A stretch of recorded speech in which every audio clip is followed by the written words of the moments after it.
May Mendoza update and happy Thursday Dabber ka sa Itbulaga ng Presid si May. Legit Dabber Cats! Ito may mga live shoutout tayo. Halika rin, gusto mong sigawan. Sigawan.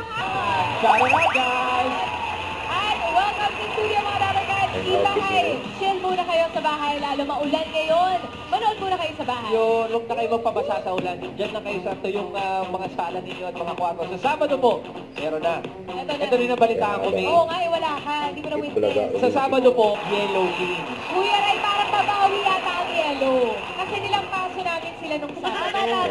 Ganun ba nangyari? Yun ang nangyari talaga. Ewan ko bakit iniiba nila yung storya. Tama.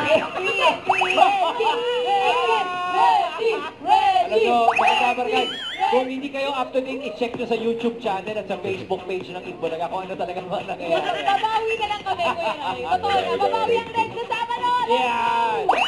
Ayan na. Eto na nga! Meron tayo dito sa Team, yung player. Ito na, yung player, si Raisa.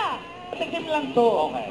Oh, alamin na natin kung sinong team ang mauna. Raisa and Miles. Okay, team A.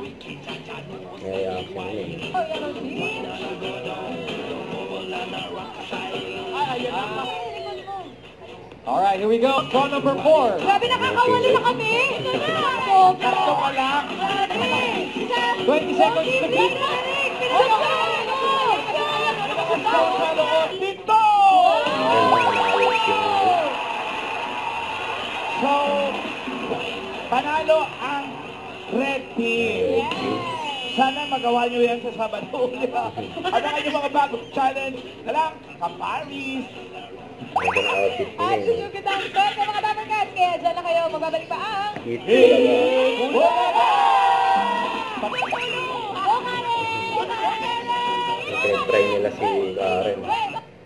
Huwag kalimutan mag-subscribe, click ang notification bell for more update. Tara po ang Nature Reaction Vlog. Bye guys, team for watching.